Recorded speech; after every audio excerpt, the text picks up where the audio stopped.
né? Então tem outro estudo também com o milkshake. Colocaram os adultos para comer o milkshake. Um milkshake com açúcar, outro milkshake com uma farinha refinada.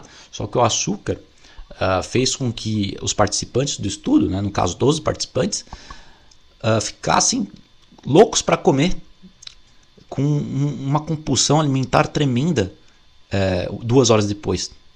Um desejo obsessivo tremendo, porque descompensou todo o cérebro da pessoa, ativou demais a dopamina, né? E fez com que a glicose subisse, e descesse, que nem uma montanha-russa. Nesse momento que ela desce, a fome ativa no núcleo accumbens. Então, o excesso de dopamina, núcleo accumbens, o excesso a falta de açúcar, a hipoglicemia, faz com que o indivíduo fique com fome, letárgico e louco para comer de novo. Então, você quer se livrar da fome, faça o jejum, ou no mínimo coma uma refeição rica em proteína de manhã, tá? Então, voltando aqui, o tabaco e a cocaína são mais difíceis de serem livrados do que o açúcar e o excesso de eletrônicos. No entanto, podem ser extremamente difíceis para muita gente. Visto que a maioria das pessoas obesas já tentaram emagrecer sem sucesso, e todo esse obeso praticamente consome açúcar, todo obeso consome, pois é um ingrediente mais alimenta a compulsão alimentar. Então isso leva ao ponto central desse trecho do livro. Se é tão natural e fácil fazer jejum para os antigos, os religiosos e os primitivos, por que parece tão difícil para o homem moderno que não se acostumou ainda? Bom, a resposta é simples. O homem moderno é gordo e viciado no estímulo do açúcar. 1/3 da população atual é obesa e 1/3 tem sobrepeso. E ainda por cima, um número espantoso de pessoas é viciada na dopamina gerada pelo vício dos eletrônicos também. Por esse motivo, muitos autores de livros internacionais focam exclusivamente nesse ponto, como o autor do famoso livro americano Dopamine Detox, ou seja, detox da dopamina, desintoxicação da dopamina. Existem já vários programas feitos exclusivamente para livrar as pessoas desse vício, e ao meu ver, será muito difícil adotar o jejum na sua vida de forma saudável e sem estresse, enquanto o vício da dopamina não for controlado.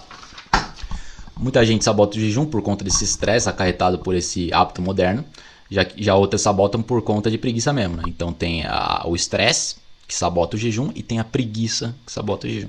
Ambos são pecados. E ambos os hábitos de comportamento deletérios devem ser domados, né? Então controle a tecnologia, não seja controlado por ela. Controle sua preguiça, né? Preguiça é para ter na hora de dormir. Então realmente não é difícil botar o jejum, essa conclusão é muito fácil se você seguir um modo de vida mais compatível ao modo dos nossos ancestrais de vida, né? E não precisa sair para andar no mato de manhã, como eu falei, pode ler um livrinho, pode ter uma conversa calma com seus familiares. Então cultive o equilíbrio, gente, cultive a tranquilidade. Não é à toa que as religiões condenam a preguiça, o excesso, o vício e muitas outras coisas. Os budistas aclamam pelo caminho do meio, ou seja, uma vida equilibrada para a evolução espiritual. E o Jesus foi sábio e equilibrado, enfatiza a importância da comunhão familiar e a comunhão comunitária. O sentimento gregário que leva a paz, equilíbrio e tranquilidade, tanto zelada pelas práticas meditativas budistas também.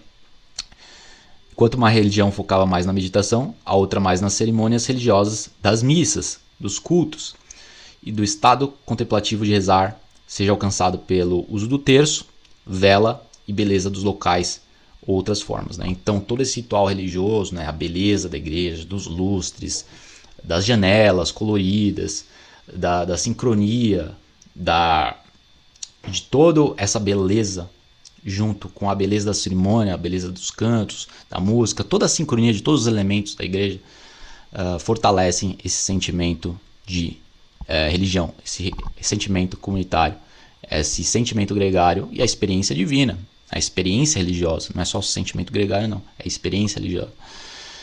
Então, o ser humano moderno, no geral, carece muito, cada vez mais, dessas formas tradicionais de práticas religiosas comunitárias.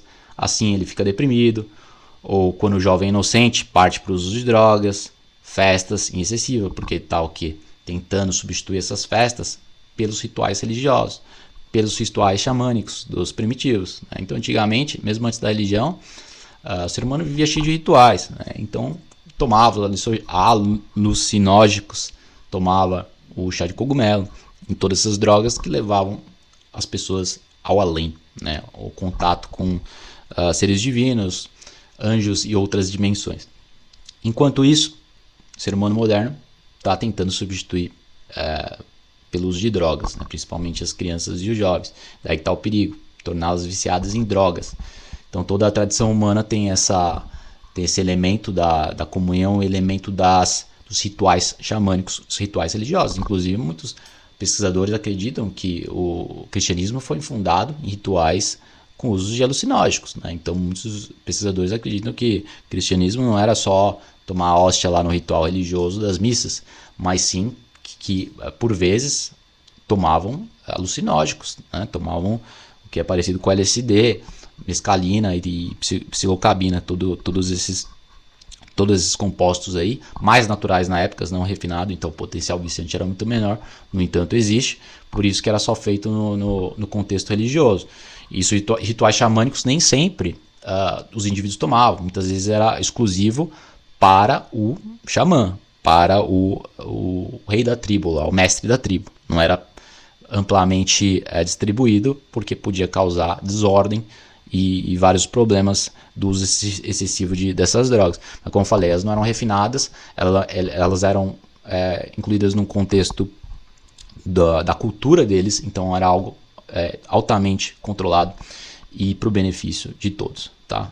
Feito de forma esperta.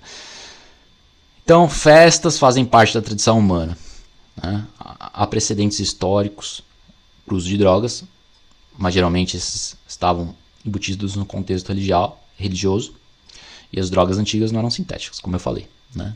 Então, eu praticamente já decorei o livro. Então, os índios peruanos e outras religiões se disponibilizavam de cocaína, eventualmente, para aguçar os sentidos. Então, eles mastigavam a folha de cocaína para caçar. Então, para aguçar a mente num contexto de jejum longo. Então, vamos lá, eles estão lá 2 dias sem comer, 3 dias sem comer. Por algum motivo não tiveram sucesso na caça.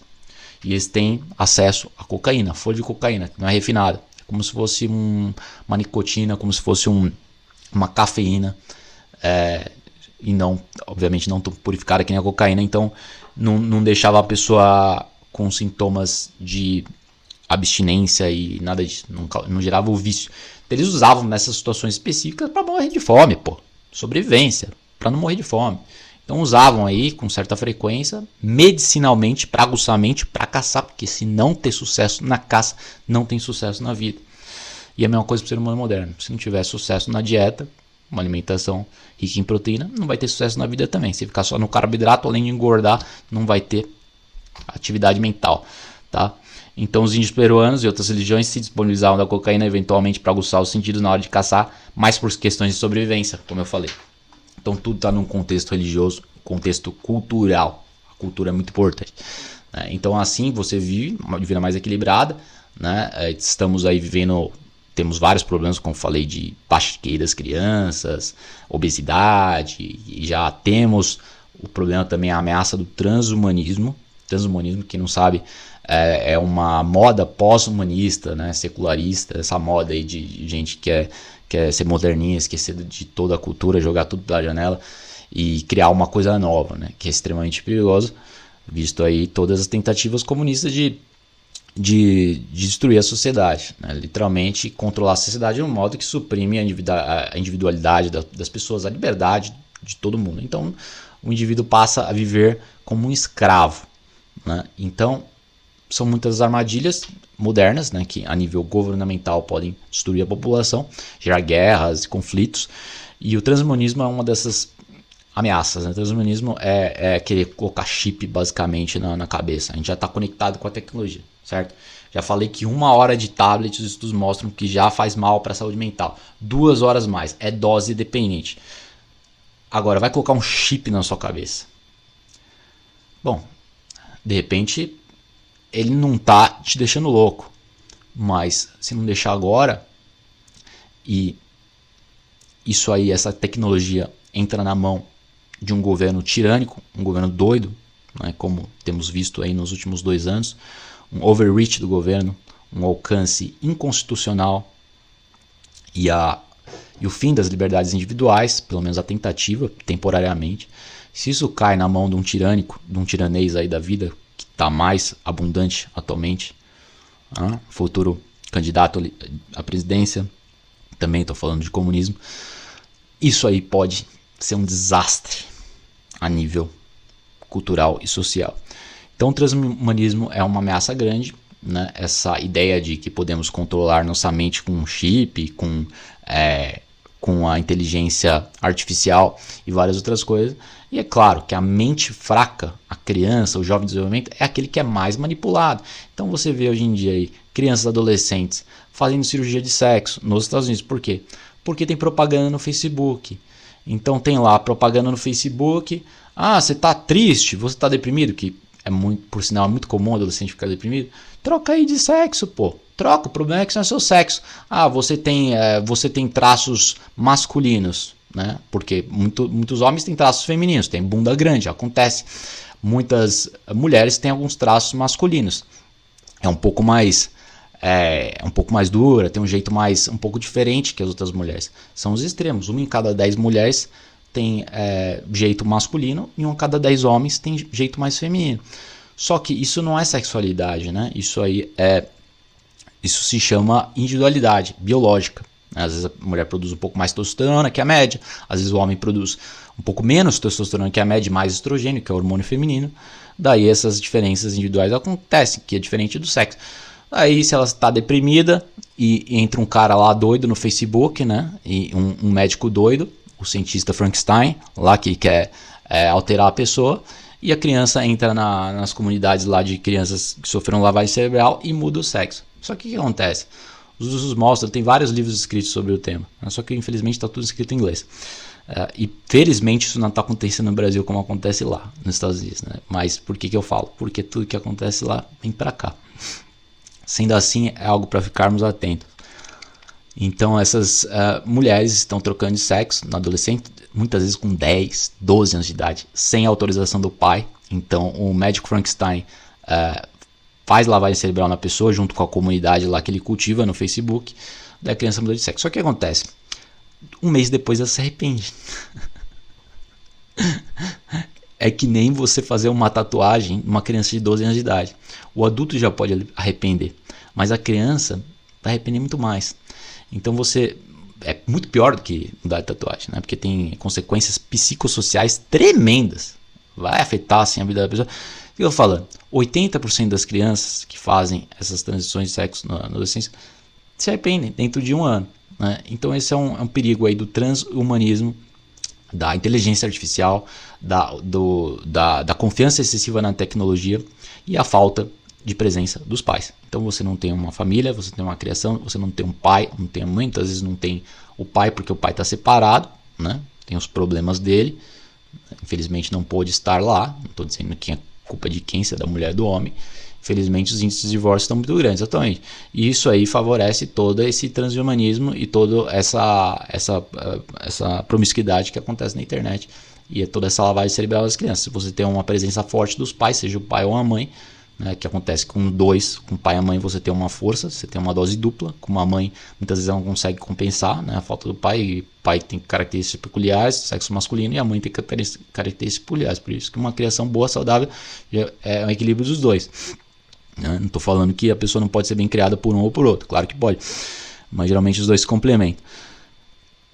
Por outro lado, a falta disso, né, torna uma criança mais fácil de ser manipulada. A criança já é fácil de ser manipulada, mas é mais fácil. Então, todas essas coisas promíscuas podem acontecer quando a criança não tem o controle dos pais, né, que precisam estar atentos porque o Facebook está substituindo a criação dos mesmos. Então temos aí a ameaça do secularismo, transhumanismo. A ameaça do secularismo sempre existiu, quer dizer, querer jogar tudo fora do passado. Então tradições aí de 10 mil anos, 20 mil anos, né? A roda, você quer jogar fora a roda e quer começar tentando fazer um quadrado para ver se funciona. Não vai funcionar. A roda existe há sei lá quantos mil anos porque ela funciona, certo? Muros existem há não sei quantos mil anos porque muros funcionam. Então você querer jogar fora a roda, você querer jogar fora um muro para construir algo novo, né? Você querer jogar fora o capitalismo, o mercado de capitais, né? Troca de bens e serviços por dinheiro, né? Por dinheiro, capital, começar algo do zero vai ser um desastre, porque vai ser escravidão, né? Então escravidão financeira e escravidão mental. Agora, então por isso que o alcoolismo aumentou bastante, né, na crise aí do confinamento no ano passado, 15 mil pessoas com esteatose hepática grave, entendeu? 15 mil a mais, porque as pessoas ficaram trancadas em casa. O que eles fizeram?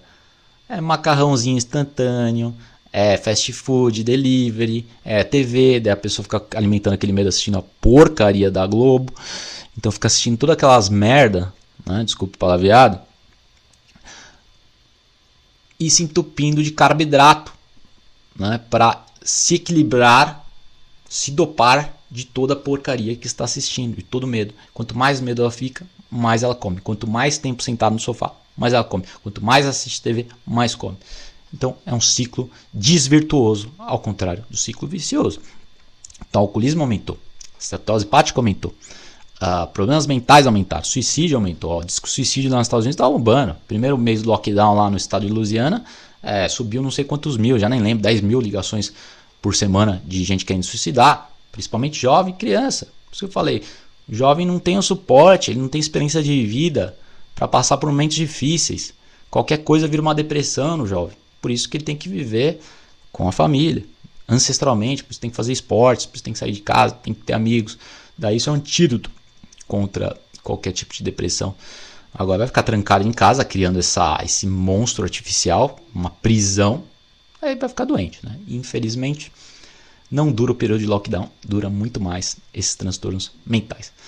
Então, voltando à questão aí do jejum, cultive todos esses hábitos saudáveis, né? Espero não ter ido muito nas tangentes aqui, divagado muito.